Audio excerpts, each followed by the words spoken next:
And welcome back to the show. Our next guests are going to be telling us when and why to call for a caregiver or hospice. We welcome Dean White from Caring Senior Service and his guest, Michelle Sullivan from Stewart Hospice, to the show. Welcome, you two. Thanks, Bree. It's great to see you again. Great to see you too. We've got some pretty heavy subjects to talk about today, but I think that we'll get through them and we'll alleviate any anxiety that might be going on through the minds and the hearts of our viewers. That's our goal, definitely. Okay. Dean, let's start off with you. Can you give us an example of how caregiving can be less expensive than a hospital visit or going into rehab?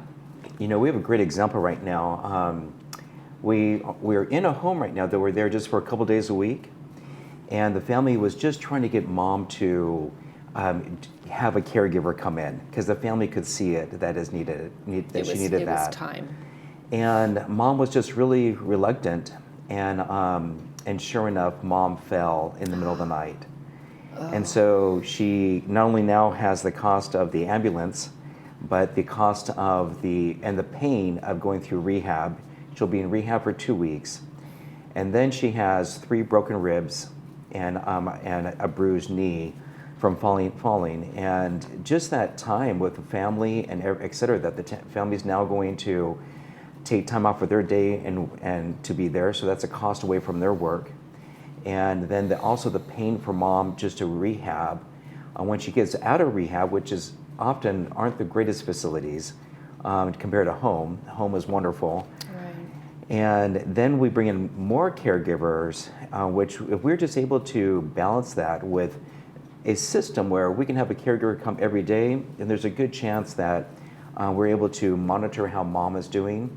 And we can, it sounds, it's just so expensive when a fall happens or somebody does actually get hurt. Then we have to have other equipment come in the house, and it's just going to be more time extensive to get that care that you need. So better to have a little more care in the beginning. Sure. And especially if mom or dad are reaching that age where they might have some slips and falls, or there might be some dementia that's coming in. Mm-hmm. Yeah.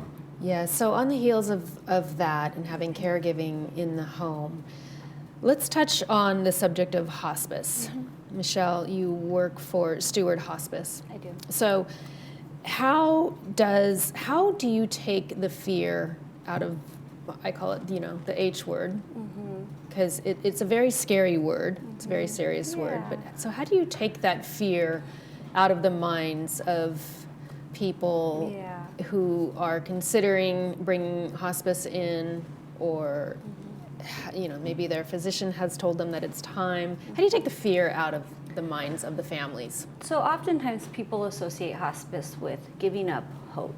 And really, hospice care is just the opposite. It's focusing on a patient-centric care right wherever they call home, whether it's in a facility or at their home. And really helping to guide the families through the whole transition and keep them educated through the process. So for example, oftentimes patients are referred maybe from the hospital in a scary setting after a fall, for example, or a UTI. Sometimes those start coming on when someone's appropriate for hospice. And so what I'll do is I'll go to the hospital, meet with them, explain everything, and really kind of handhold through the process. And once they meet our team, it's always a great experience for them. And so it's really more patient-centric. And there's been an example that Michelle has called me before and said, Dean, I've got a call, I met with a family, they're not yet ready for hospice. They just need more in-home care. So just because the call has been made doesn't necessarily mean it's time yet. Exactly. You let Michelle and her team come in, they're able to take away that fear, to really assess things and then provide some great support. Education alone takes away fear. Absolutely.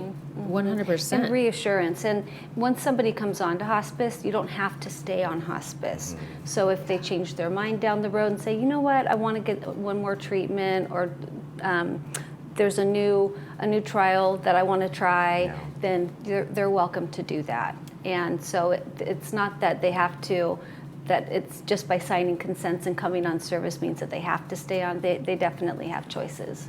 Right. And so hospice doesn't necessarily mean end of life. No. No, definitely not. In fact, there's many times that somebody has come on hospice, gotten better, and then Correct. been taken off of hospice. Yeah. Now, to qualify for hospice, a doctor has to look at a patient's prognosis and say whether or not within 6 months will somebody still be here. So if they stop any sort of aggressive treatments, or if the disease process takes its natural course. So that's kind of where the baseline is, but we've had patients that have surpassed 6 months, and we just do a recertification and keep them on service and continue with care as long as they qualify. Okay. So Dean, so many caregiver options. Yeah. How do our viewers get informed about the myriad of options that are offered? Yeah, well, I guess it always starts with a phone call, and I'm a no pressure, my team is no pressure kind of people. We want to inform. We really want to take the worry away from the family.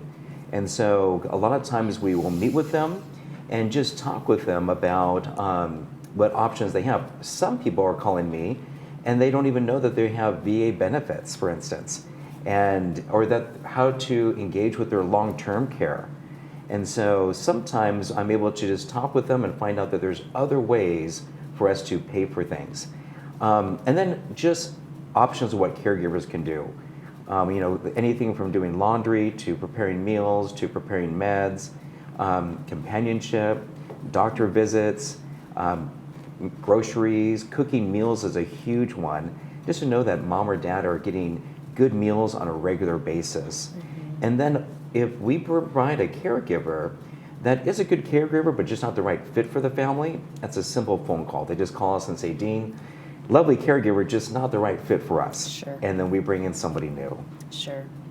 And on the heels of that, Michelle, what exactly does hospice cover? So hospice is the only program that was designed by Medicare that requires an entire interdisciplinary team to take care of the patient, from symptom management, psychosocial, bereavement, and then even spiritual.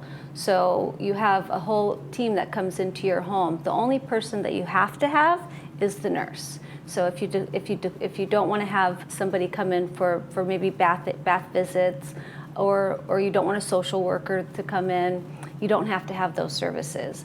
And all of it is covered, is covered through Medicare, and then also some private HMOs and PPOs as well. And a doctor will oversee all of the care. So the doctor will be in communication with the hospice team, whether it's our physician or the patient's physician. They have a choice. So whoever they would like to choose. And my company and Michelle's company work really well hand in hand.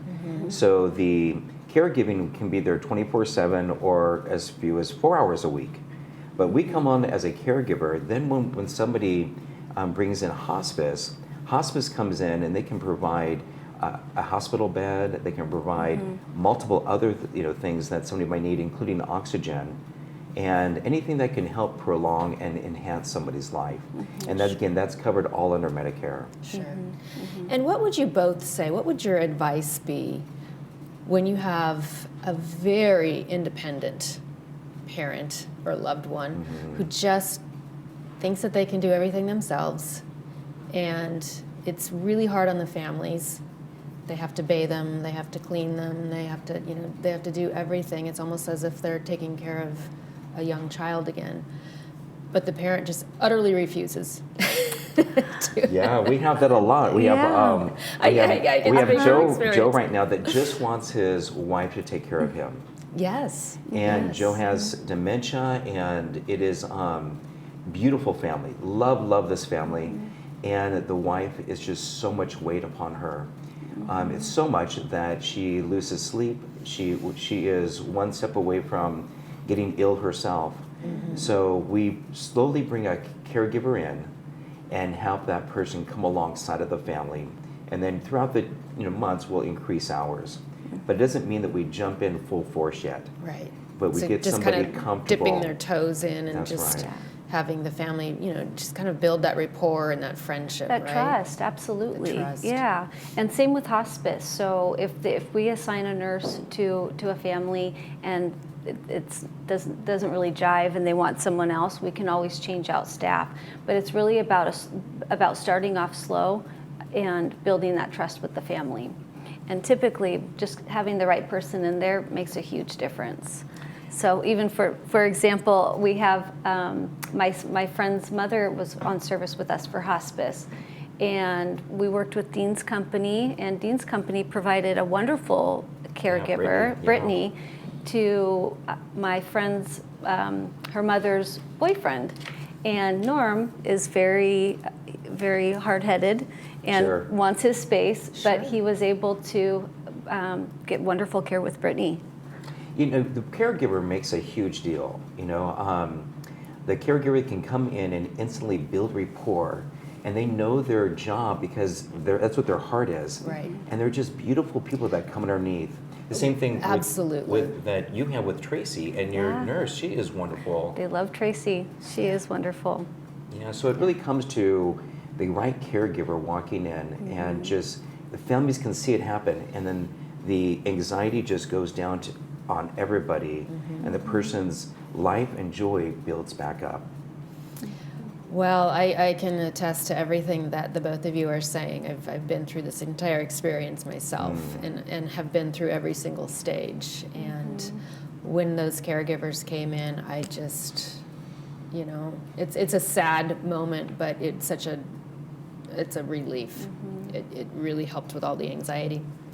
Well, our goal is to minimize the sadness and to increase the joy, because like in your circumstance, a caregiver comes in, helps with mom so that the daughter can be with her mom, and you don't have to be the caregiver. Right. On that note, thank you for joining us today, Dean and Michelle. Appreciate it. Thank you. If you want more information on Caring Senior Service or information on hospice, please call Caring Senior Service at 949-712-9265, or jump on their website at caringSeniorServiceLW.com. We'll be right back after these messages.